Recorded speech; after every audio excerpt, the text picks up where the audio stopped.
तेरे हाथ की। हम तो भगवान की तो कठपुतलियां हैं। वो गाना सुनते ना, जितनी चाबी भरी राम ने उतना चले खिलौना। हम कठपुतली तेरे हाथ की, चाहे जैसे नचाए मुरलिया वाले जीवन है तेरे हवाले, मुरलिया। भगवान ने कुंती जी को आशीर्वाद दिया। ठाकुर जी ने विश्वदामा का भी, विश्वदामा के पास जाकर के विश्वदामा को भी भक्ति का वरदान दिया। और जैसे ही सूर्य उत्तरायण आए, विश्वदामा ने 5 भौतिक शरीर त्यागा और भगवत धाम को चले गए। इधर एक दिन भगवान, जब परीक्षित का जन्म हुआ तो भगवान लौट करके आए। जन्म लेते ही ब्राह्मणों ने इसका नाम रखा विष्णुराज। विष्णुराज का मतलब विष्णुराज रक्षयति यस्या विष्णुराता, जिसकी रक्षा विष्णु ने, भगवान ने की, उसका नाम विष्णुराज। ये जन्म लेते ही चारों तरफ देखने लगा कि गर्भ में जिसने मेरी रक्षा की वो बाहर तो दिखता ही नहीं है। तो संस्कृत में अभिता माने दोनों ओर, परिता माने चारों, है ना। तो ये चारों तरफ देखने लगा तो विद्वानों ने इसका नाम रख दिया परीक्षित। भगवान आए, गोद में लिया तो देखो, जन्म पत्री जो होती है ना, व्यक्ति का आईना होती है। अगर पढ़े लिखे किसी विद्वान के हाथ में जाए तो, नहीं तो आजकल तो गोविंदाय नमो नमः, पढ़े लिखे के हाथ में जाए तो हमारा मार्गदर्शन करती हैं कि बच्चा हमारा क्या बनेगा, तो उसी मार्ग में बच्चे को भेजें। बच्ची का विवाह करना है, उत्तर दिशा में जाइए तो आपको उसके लायक वर मिलेगा, ज्यादा समय नहीं लगेगा। तो इसकी जन्म पत्री में क्या लिखा था, ये महाराज हरिश्चंद्र की तरह दानी होगा, महाराज राम की तरह जो पिता का पितृभक्त होगा। लेकिन परीक्षित तक्षका आत्मना मृत्यु जिज सर्पोपशाप, एक संत का अपराध करेगा और ब्राह्मण बालक श्राप देगा और तक्षक की दंशन से इसकी मृत्यु होगी। सबको बड़ा बुरा लगा कि बालक तक्षक के दंशन से, पर लिखा है साक्षात भगवान ही इसकी मृत्यु को महोत्सव बनाने आए। एक खुशी भी होगी, असमय में मरेगा तो सही, पर भगवान स्वयं इसके साथ में गुरु बन के पधारेंगे। एक दिन जब परीक्षित थोड़े बड़े हुए, उनको राज्यकाल थोड़ा सा सौंपा। कहते हैं अर्जुन गए द्वारका, कई वर्षों बाद अर्जुन जब लौट के आए तो यहाँ माँ कुंती को बड़े बड़े अपशगुन हो रहे थे। अर्जुन को देख करके सब लोग स्तब्ध रह गए, क्या हुआ, तुम्हारे चेहरे पे ये उदासी कैसे छाई हुई है? ऐसा लगता है या तो तुमने किसी ब्राह्मण को भोजन कराने से पहले भोजन कर लिया, या तुमने गोवध कर दिया, या ब्राह्मण वध हो गया, कैसे तुम्हारा तेज नष्ट है। और अर्जुन कहते हैं रोते रोते बच्चों की तरह, भैया हमारे प्राण धन जो हर समय हमारी रक्षा सुरक्षा करने तैयार रहते थे, जो एक बार हमारे बुलाने पर चले आते थे, ऐसे हमारे प्राण धन श्री श्याम सुंदर इस पृथ्वी को छोड़ करके अपने धाम चले गए। जैसी सुना मैया कुंती ने तुरंत शरीर त्याग दिया, कृष्ण बना मुझे एक पल भी नहीं रहना है। पांडवों ने संस्कार किया, असमय में परीक्षित को सिंहासन पर बिठाया। पांडव पांचों द्रौपदी को लेकर के उत्तराखंड की यात्रा सीधे, आप कभी आगे जाइए बद्रीनाथ जी से आगे तो पांडव स्वर्गारोहिणी की यात्रा होती है। वहां से सबसे पहले द्रौपदी का शरीर रहा, फिर सहदेव का, जब वसुधारा है ना, तो सहदेव का शरीर वहां पर रह गया, इसलिए सहस्त्रधारा गिरती है। आगे नकुल, फिर भीम, फिर अर्जुन और महाराज युधिष्ठिर केवल उंगली गली और 5 सीढ़ियों की 108 सीढ़ियों पर चढ़कर स्वर्ग के लिए गए। आज भी बद्रीनाथ में ऐसे संत रहते हैं जो स्वर्गारोहणी की यात्रा में दूर से उनको स्वर्ग की सीढ़ियां दिखती हैं, आज भी दिखती हैं। ग्लेशियर में बनी हुई बड़ी बड़ी विशाल सीढ़ी, जब सूर्य की किरण पड़ती है तो 2-4 सीढ़ियां। कई महात्मा तो हमको ऐसे भी मिले, वो कहते हैं हम 2-2, 3-3 सीढ़ियां चढ़ के भी आए, लेकिन बड़े बड़े चट्टान जैसे ग्लेशियर जब ऊपर से गिरते हैं तो उस समय बड़ा मुश्किल होता है। तो वो महात्मा बोले बस 2 से 3 सीढ़ी को नहीं चढ़ पाता।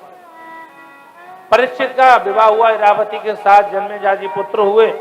एक दिन परीक्षित महाराज ने विचार किया कि रात्रि में संतों की सेवा में जाएं, क्योंकि संत दिन में तो सेवा कराएंगे नहीं। परीक्षित रात्रि में संत सेवा के लिए गए तो क्या देखा, एक काला काला व्यक्ति एक बूढ़ी सी जीर्ण शीर्ण गाय और एक पैर पर चलने वाले वृषभ को मार रहा है बड़ी जोर से।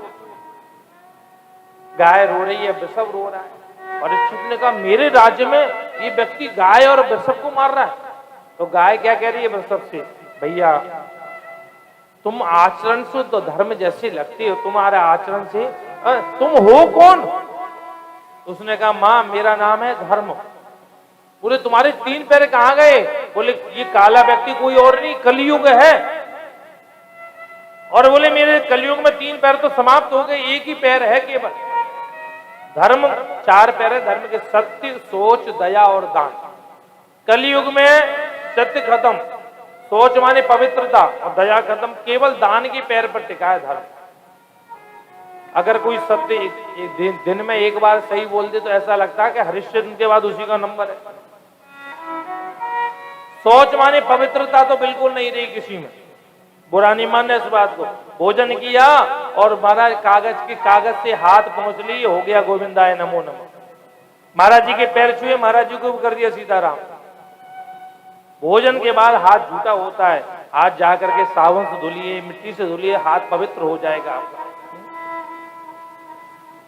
तो हम लोग हवन करते हैं, हवन करते हैं स्वाहा, हवन का फल क्यों नहीं मिलता? पवित्र रहते नहीं है। दक्षिण भारत में जाओ, जिस दिन हवन करना होता है एक दिन पहले ब्रह्मचर्य व्रत धारण करते हैं, दूसरे दिन धोती लगाते हैं, तब आकर के बैठते हैं, पूर्ण पवित्रता के साथ हवन किया जाता है तो संपन्नता घर में आती है। जैसे तैसे खड़े खड़े लघु शंका करके आए, हाथ भी नहीं धोला, स्वाहा। अपने तो खराब किया हवन, अपना तो सब खराब किया, जजमान का भी सीताराम कर दिया। कलयुग में सत्य, सोच, दया किसी के अंदर है ही नहीं, केवल दान है जिस पर धर्म टिका है। लोग सबके मन में कुछ जिस पर जितना सामर्थ्य है दान देते हैं। वो वृषभ कहने लगा मां तुम कौन हो जो इतना सहन कर रही हो?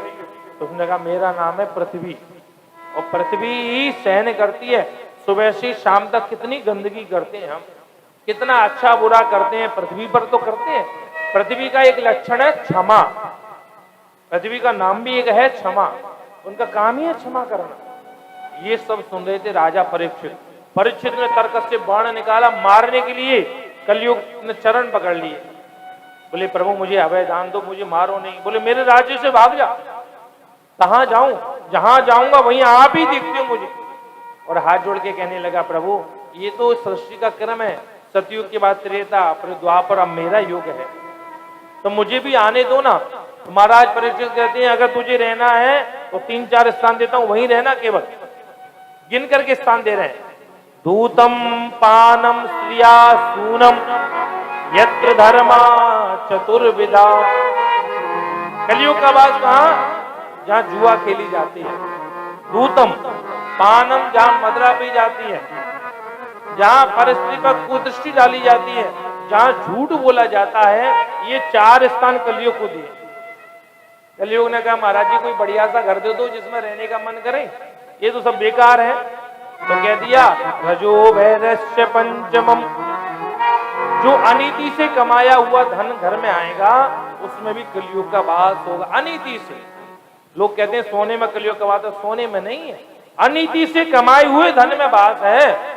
हमारे संत जन तो कहते हैं अगर आपको सोना चांदी हीरे जवाहरात पहनने का मन करे खूब पहनो, पर उससे लाओ भगवान को पहनाओ और भगवान का प्रसाद पहनो। ये तुम्हारा नहीं रहा, ये भगवान का प्रसाद हो गया। तुम्हें निवेदित भोजन करें, प्रभु प्रसाद पट भूषण धरें। बढ़िया बनारसी साड़ी पहनो, 20,000 रुपए ठाकुर जी को अर्पण कराओ, फिर पहन लो, ठाकुर जी का प्रसाद हो गया। इसमें आपका कुछ नहीं रहा।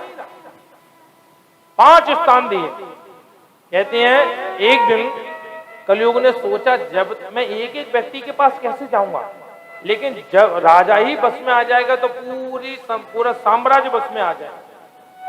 महाराज परीक्षित एक दिन मन में आया कि शिकार खेलने जाएं।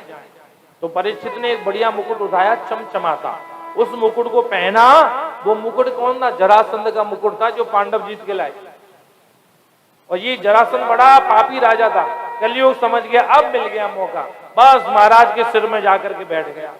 शिकार खेलते खेलते बहुत दूर निकल गए, प्यास लगी, समीक ऋषि के आश्रम में पहुंचे। महाराज समय ऋषि तपस्या कर रहे थे। इन्होंने कहा हमें प्यास लगी, जल पिलाओ, लेकिन समी ऋषि तपस्या में थे, कुछ नहीं पिला पाए।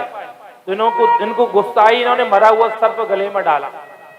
समी ऋषि के बालक को मालूम पड़ा, हाथ में जल लेकर के श्राप दिया, कौशिक्याम उपस्पृश्य वाग्वज्रम विसर्जहा इति लंघित मर्यादा सप्तमे तक्षका। जिसने मेरे पिता का अपराध किया है, जिस सर्प को गले में डाला है, उसी सर्प के वंशज तक्षक के द्वारा 7वें दिन बाद मृत्यु होगी। महाराज परीक्षित को मालूम पड़ा। महाराज परीक्षित ने सब कुछ त्याग कर गंगा किनारे आए। सब बड़े बड़े ऋषि महर्षि आ रहे हैं। परीक्षित हाथ जोड़ के कह रहे हैं, जो म्रियमान पुरुष होता है उसको क्या करना चाहिए। उसी समय जब परीक्षित गर्भ में थे, तभी भगवान रक्षा करने आए। क्या बन के आए? शस्त्र। अब परीक्षित फिर कष्ट में है, तो भगवान फिर रक्षा बनने के लिए शास्त्र बन गए, भागवत बन के पधारे। तत्रा भगवान व्यास पुत्रो यद्रेक्षयागामनमानपेक्षम् अलक्षलिंगो निज लाभ तुष्टा मृतस्य बालैरविधूतवेशा। भगवान स्वयं सुखदेव जी के रूप में प्रकट हुए, व्यास गद्दी पर बैठे। बोल सुखदेव जी महाराज की जय हो।